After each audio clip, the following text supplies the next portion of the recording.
अभाज्य संख्या क्या होते हैं? अभाज्य संख्या या संख्याएं बोले प्राइम नंबर। तो अभाज्य संख्या क्या होती है? तो एक से बड़ी वे सभी संख्या जिसका केवल और केवल दो फैक्टर हो, दो गुणनखंड हो। तो कोई भी संख्या हो अगर उसका दो फैक्टर हो,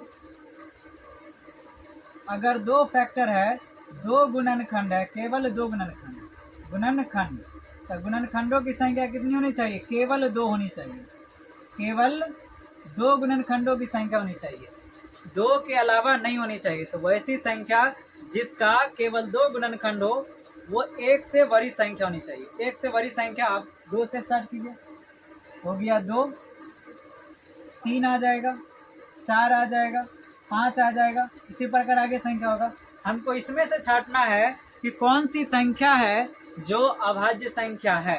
तो हमने कहा कि वैसी संख्या जिसका केवल दो गुणनखंड हो, एक से बड़ा होना चाहिए, इसलिए हमने दो से स्टार्ट किया। तो अब यहाँ से हम देखते हैं कि एक का तो नहीं होगा, दो से स्टार्ट किया, तो दो का देखते हैं केवल दो गुणनखंड है कि नहीं। किसी भी संख्या को हम एक से विभाजित कर सकते हैं, कोई भी संख्या एक से विभाजित तो होता है। अब ये दो को कौन काट सकता है? दो ही काट सकता है। तो एक हो गया एक, एक हो गया दो। तो बताइए दो का गुणनखंडों की संख्या कितनी हो गई? फैक्टर कितना हो गया? दो हो गया, एगो एक हो गया, एगो दो हो गया। तो यहाँ पे गुणनखंडों की संख्या हो गई दो। अब आगे बढ़ते हैं तीन में। अब तीन में देखते हैं कि कोई भी संख्या जो है एक से तो विभाजित होता ही है, तो एक तो फिक्स हो गया। अब तीन को ऐसी कौन सी संख्या है जो काट देगा पूरा पूरा? तो मात्र तीन बचा। यहाँ भी एक गुणनखंड, यहाँ भी एक गुणनखंड, तो गुणनखंडों की संख्या यहाँ पे कितना हो गया? दो। अब आगे बढ़ते हैं चार। अब चार पे देखते हैं किसका क्या वो गुणनखंड है। तो चार को तो एक काट ही देगा, चार को दो भी काटता है, दो काट दिया। अब तीन, तीन ने काटेगा चार, चार काट देगा। तो अब यहाँ पे देखते हैं एक भी काट दिया इस संख्या को, दो भी काट दिया इस संख्या को, यहाँ पे चार भी काट दिया। यहाँ पे गुणनखंडों की संख्या कितनी हो गई? तीन को हो गई। यहाँ पे गुणनखंडों की संख्या हो गया तीन। हमने क्या कहा? केवल दो गुणनखंड वाला संख्या लेना। तो ये संख्या तो नहीं होगा, क्योंकि यहाँ पे गुणनखंडों की संख्या कितनी हो गई? तीन हो गई। अब पाँच के लिए चलते हैं। तो पाँच को तो एक काट ही देगा, उसके बाद दो नहीं काट सकता, तीन नहीं काट सकता, चार नहीं काट सकता, केवल और केवल अब पाँच काट सकता है, इसको पाँच काट सकता है। यहाँ पे गुणनखंडों की संख्या कितनी हो गई? दो। तो वैसी संख्या जो केवल और केवल एक और स्वयं से कटे, या आप कह सकते हैं दूसरी भाषा में वैसी संख्या जिसका केवल दो गुणनखंड हो, वो संख्या हमारा कौन सा होगा? अभाज्य संख्या होगा। तो एग्जाम्पल में अगर हम बात करें तो सबसे छोटका अभाज्य संख्या कौन हो गया? दो हो गया। तो एग्जाम्पल में हम बात करें तो सबसे छोटका अभाज्य संख्या कौन हो गया? दो हो गया। इससे बड़ा कौन हो गया? तीन। अब तीन से आगे बड़े आएगा, तीन से बड़ा हो गया पाँच, पाँच से बड़ा क्या आएगा? सात आएगा। इसी प्रकार आगे ये बढ़ता चला जाएगा। तो यहाँ पे सबसे छोटी अभाज्य संख्या की अगर बात हो तो क्या बोलेंगे? दो। दो होगा। तो सबसे छोटी अभाज्य संख्या की बात किया जाए तो हम क्या बोलेंगे? दो होगा। अब यहाँ पे इस दो को अगर हम दो से काट सकते हैं कि नहीं काट सकते? दो को हम दो से पूरा पूरा विभाजित कर सकते हैं। तो वैसी संख्या जो दो से पूरा पूरा विभाजित हो जाए तो उसी संख्या को क्या कहते हैं? सम संख्या। इसका मतलब ये दो कौन संख्या हो गया? सम संख्या। और साथ ही साथ कौन संख्या? अभाज्य संख्या। तो ये पूछ सकता है कोई भी कि सबसे छोटी सम अभाज्य संख्या कौन होगा? तो मात्र यही दो होने वाला है। इससे आगे सब होने वाला है विषम संख्या। केवल दो ही एक ऐसी संख्या है जो सम और अभाज्य संख्या, सम भी और अभाज्य, इसीलिए हम कहते हैं कि सबसे छोटी सम अभाज्य संख्या तो वो हमारा इकलौता कोई और है तो वो दो है। तो कंप्लीट समझ में आया कि वैसी संख्या जिसका केवल दो गुणनखंड हो, या वैसी संख्या जिसका केवल दो गुणनखंड हो, या ऐसे बोल सकते हैं कि वैसी संख्या जिसका स्वयं और खुद से भाग लगे, स्वयं और खुद से भाग लगे, तो वो संख्या होता है हमारा अभाज्य संख्या। तो सबसे छोटी अभाज्य संख्या दो हो गया, सबसे छोटी सम अभाज्य संख्या वो भी हो गया दो। अब इससे आगे चलते हैं, कौन संख्या है? आगे जो संख्या है वो संख्या का नाम है भाज्य संख्या। भाज्य संख्या। अब ये भाज्य संख्याएं क्या होती है? तो भाज्य संख्याएं उस संख्या को कहते हैं जिसका कम से कम 3 गुणनखंड। कम से कम अगर 3 गुणनखंड हो गया तो समझ जाइए वो संख्या कौन सा होने वाला है, भाज्य संख्या होने वाला है। कम से कम 3 गुणनखंड। अब ये कम से कम का क्या मतलब हुआ, कोई भी संख्या हो जिसका कम से कम 3 गुणनखंड हो, 3 से ज़्यादा हो सकता है, 3 से ज़्यादा हो सकता है लेकिन 3 से कम नहीं होना चाहिए। तो कम से कम 3 का मतलब हुआ 3 या 3 से अधिक। अगर 3 है तब भी हो जाएगा भाज्य संख्या, 3 से ज़्यादा है तब भी हो जाएगा भाज्य संख्या। तो कम से कम 3 की बात करें, 3 की बात, कम से कम अगर 3 की बात कर रहा है तो वो हमारा संख्या हो जाएगा भाज्य संख्या। तो हम स्टार्ट करते हैं, चेक करना स्टार्ट करते हैं कि कौन संख्या भाज्य संख्या है, कौन संख्या भाज्य संख्या नहीं है। तो चलिए एक देखते हैं, एक भाज्य संख्या नहीं है। 2 तो हो गया, सम अभाज्य संख्या हो गया, तो 2 तो होगा ही नहीं। 3 भी नहीं होगा। 4 चेक करके देखते हैं, क्योंकि ये 3 कौन संख्या हो गया, अभाज्य संख्या हो चुका है। अब 4 की बारी है, तो 4 का देखते हैं खंड करके, कम से कम 3 फैक्टर होने चाहिए, 3 गुणनखंड। तो चलिए 1 से तो विभाजित हो ही गया, अब ये 2 से भी विभाजित हो जाएगा पूरा, 3 से नहीं कटेगा, 4 से कट जाएगा सर। तो 4 से कट गया। यहाँ पे बताइए 4 का गुणनखंडों की संख्या कितनी हो गई, 3। तो हमने क्या कहा, कम से कम 3 होनी चाहिए, 3 से ज़्यादा भी हो चलेगा। तो एक संख्या हमारा आ गया पहला, ये आ गया हमारा भाज्य संख्या, जिसका क्या हो, गुणनखंडों की संख्या है 3। अब इससे आगे देखते हैं कौन सा, ये हो गया हमारा भाज्य संख्या। आप 5 देखते हैं, 5 नहीं होगा क्योंकि ये आ गया अभाज्य संख्या। अब हम बात करते हैं 6 की। अब 6 का खंड तोड़ के देखते हैं कितना आता है। 6 को 1 विभाजित कर देगा, उसके बाद कौन संख्या विभाजित कर सकता है, 2 कर सकता है, 3 भी कर सकता है, 4 नहीं करेगा, 5 नहीं करेगा, 6 कर देगा। अब यहाँ पे देखिए इसके गुणनखंडों की संख्या कितनी हो गई, 1 2 3 4। यहाँ पे गुणनखंडों की संख्या हो गई 4। हमने क्या कहा, वैसी संख्या जिसका कम से कम 3 गुणनखंड हो, 3 से ज़्यादा भी होगा तो चलेगा, कोई दिक्कत नहीं है। तो यहाँ पे आ गया हमारा दूसरा संख्या कौन सा, 6 आ गया। इसी प्रकार आ जाएगा 7 नहीं 8 आ जाएगा, जिसका कम से कम 3 गुणनखंड हो, 1 हो गया, 2 हो गया, 3 नहीं होगा, 4 हो जाएगा, 5 नहीं होगा, 6 नहीं होगा, 7 नहीं होगा, 8 हो जाएगा। देखिए कम से कम कितना, 3 लेना था, कम से कम 3 होना ही चाहिए, लेकिन यहाँ आ गया 4। तो 4 गुणनखंड हो या 5 गो हो, 6 गो हो, 7 गो हो, या 1000 हो चाहे 2000 हो, कितना भी हो, लेकिन कम से कम 3 देखना है कि नहीं। 3 से ज़्यादा हो गया कोई दिक्कत नहीं है। तो ये संख्या हमारा कौन हो गए, भाज्य संख्या।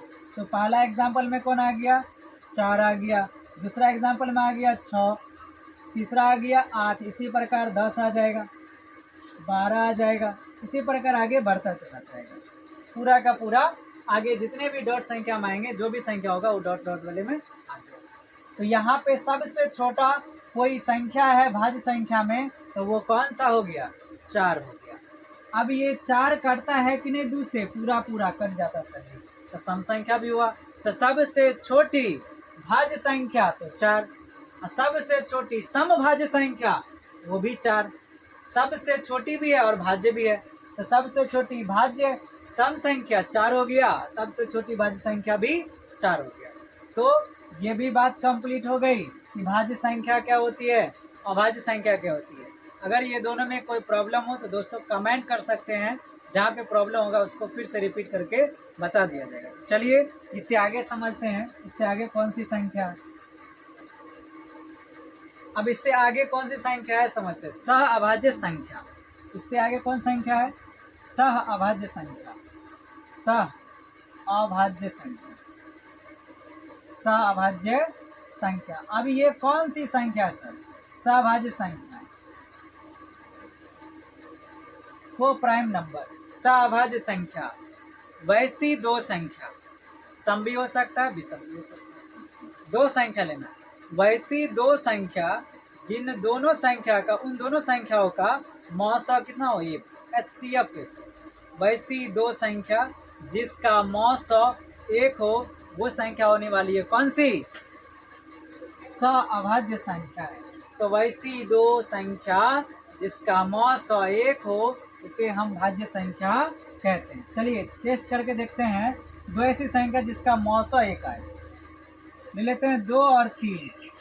2 और 3 का देखते हैं HCF एक है कि नहीं, मौसा। मौसा कैसे निकालते हैं वो भी देख लेते हैं। तो 2 का खंड करते हैं तो 2 को एक ही बेर में लग जाएगा, 2 एकाई 2।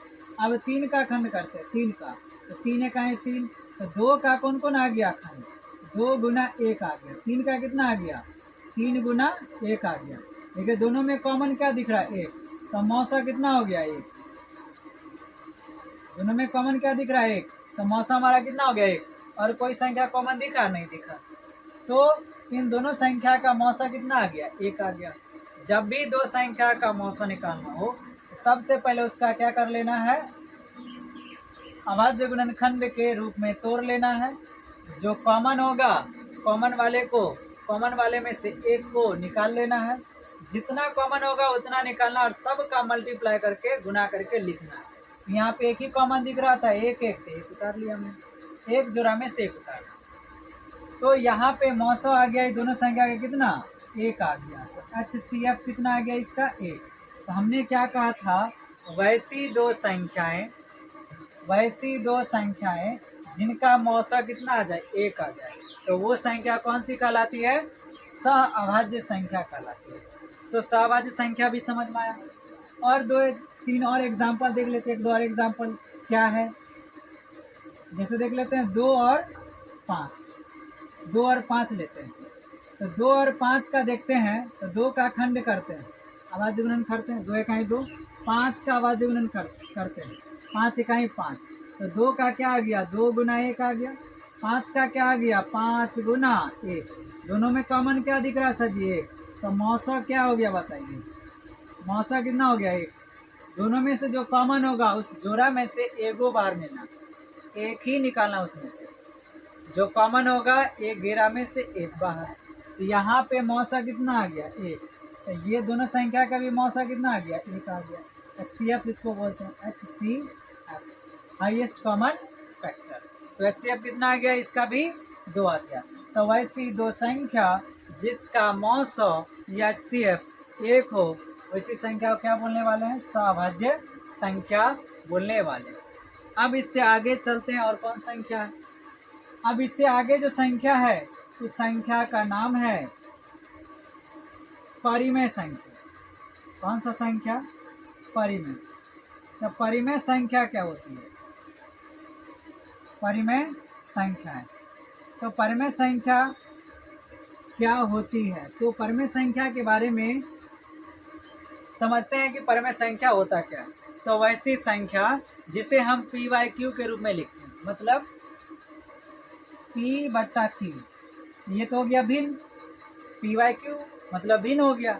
लेकिन इसमें एक चीज़ और ध्यान देना है कि जो दिख रहा है बट्टा के नीचे ये Q का मान कभी 0 नहीं होना चाहिए।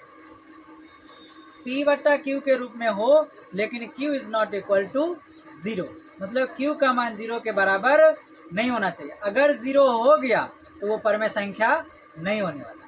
तो आप यहाँ पे समझ सकते हैं कि वैसी संख्या जिसे P/Q के रूप में लिखते हैं लेकिन Q का मान 0 के बराबर ना हो तो वो संख्या हमारा होता है परिमेय संख्या। जैसे में अगर एग्जाम्पल की बात करें हम, जैसे 2/3 हो गया, 4/3 हो गया, जैसे 2 हो गया। अब 2 परिमेय संख्या है कि नहीं है, क्यों, क्योंकि किसी भी संख्या के नीचे एक छुपा रहता है बट्टा में और एक गुना में छिपा रहता है। तो 2 का मतलब क्या हो गया, 2/1। क्या 0 है कि नहीं है, 0 भी है, क्योंकि 0 के भी नीचे कुछ नहीं तो 1 होने वाला, 0/1 0 ही होगा। तो 0 भी हो गया हमारा परिमेय संख्या, 2 भी हो गया हमारा परिमेय संख्या। क्या -2/3 होगा P/Q के रूप में है, Q का मान 0 नहीं है, तो ये भी हो जाएगा। जो P/Q के रूप में दिखे और Q का मान 0 नहीं हो, मतलब बट्टा के नीचे 0 नहीं होना चाहिए, Q के जगह पर 1 है, Q का मान 0 नहीं होना चाहिए कभी भी। P 0 हो जाए कोई दिक्कत नहीं। इसी प्रकार -3 भी हो सकता है, -5 भी हो सकता है, इसी प्रकार आगे बढ़ता चला जाएगा। तो वैसी संख्या जिसे हम P/Q के रूप में लिखते हैं, Q का मान 0 के बराबर नहीं होता है, तो वो संख्या हमारा होता है परिमेय संख्या। वो संख्या हमारा कौन सी संख्या होती है? परिमेय संख्या। अब आते हैं अपरिमेय संख्या की बात करते हैं। अपरिमेय संख्या, तो अपरिमेय संख्या किसे कहेंगे सर? तो वैसी संख्या जिसे पी वाई क्यू के रूप में लिखा नहीं जा सकता, कभी भी पी वाई क्यू के रूप में लिखा नहीं जा सकता है, उससे वैसे संख्या को हम लोग क्या बोलने वाले हैं? वैसे संख्या को हम लोग बोलने वाले हैं अपरिमेय संख्या। तो अपरिमेय संख्या को पी बटा क्यू के रूप में नहीं लिखा जा सकता, पी वाई क्यू के रूप में नहीं लिखा जा सकता, पी वाई क्यू के रूप में नहीं लिखा जा सकता। तो पी वाई क्यू के रूप में नहीं लिखा जाएगा तो वो संख्या हमारा कौन सा हो जाएगा? अपरिमेय संख्या। अर्थात हम कह सकते हैं कि रूट के अंदर इसका होता है मान, रूट के अंदर होता है। अपरिमेय संख्या, मैक्सिमम अपरिमेय संख्या किसमें होता है? रूट में ही होता है। जो रूट से बाहर आ जाए पूरा पूरा वो हो गया परिमेय, जो रूट के अंदर ही रह गया तो वो हो जाएगा हमारा अपरिमेय। जैसे अगर हम बात करें रूट